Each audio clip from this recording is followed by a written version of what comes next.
ইয়াশের bowling দেখে প্রাক্তন ভারতীয় ক্রিকেটার মুরলী কার্তিক ধারাভাষ্যের সময় তার প্রশংসা করে এমন একটি বিবৃতি দিয়েছিলেন যা ভক্তরা অন্য কোণ থেকে দেখেছিলেন।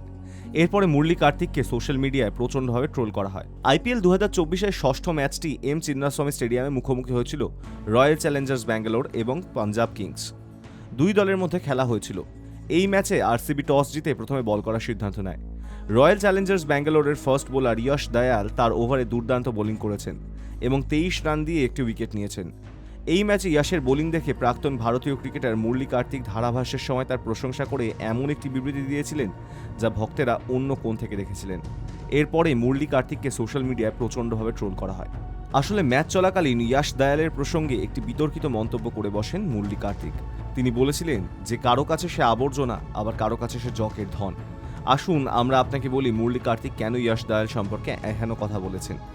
আসলে ইয়াশ আইপিএল 2023-এ গুজরাট টাইটান্সের অংশ ছিলেন, যেখানে তিনি কেকেআরের বিরুদ্ধে রিঙ্কু সিংয়ের এক ওভারে টানা 5টি ছক্কা হজম করেছিলেন। এরপরই ইয়াশ দয়ালকে আর সেভাবে দেখা যায়নি। পরে ইয়াশ দয়ালকে ছেড়ে দিয়েছিল গুজরাট। সেই ইয়াশ দয়ালকে কিনেছিল রয়্যাল চ্যালেঞ্জার্স ব্যাঙ্গালোর। আর আরসিবির জার্সি গায়ে দারুণ পারফরমেন্স করেছিলেন ইয়াশ দয়াল, যা দেখে মুরলী কার্তিক এমন মন্তব্য করেছিলেন। ইয়াশ দয়াল হয়তো রিঙ্কু সিংয়ের কাছে 5 ছক্কা হজম করার দিনটি ভুলতে পারবেন না। এরপরে গুজরাট তাকে আইপিএল 2023-এর আগেই ছেড়ে দেয়। তারপর মিনি নিলামে আরসিবি তাকে 5 কোটি টাকায় কিনে নিয়েছিল। এখন আরসিবি হয়ে খেলছে ইয়াশ দ্বিতীয় ম্যাচে তার পারফরমেন্স দিয়ে শিরোনামে উঠে এসেছেন। এই সময় মুরলী কার্তিকের এমন মন্তব্যের পরে সোশ্যাল মিডিয়াতে ভক্তেরা সমালোচনা শুরু করেছেন। রয়্যাল চ্যালেঞ্জার্স ব্যাঙ্গালোরের তরফ থেকে এবার মুরলী কার্তিকের মন্তব্যের জবাব দেওয়া হলো। চলতি আইপিএলে আরসিবি বনাম পাঞ্জাব কিংসের ম্যাচের সময় ইয়াশ দয়ালকে ট্র্যাশ বলে অভিহিত করেছিলেন মুরলী কার্তিক। তার এই মন্তব্যকে অনেকেই পছন্দ করেননি।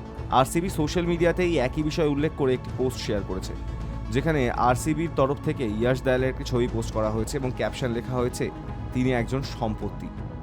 High news network.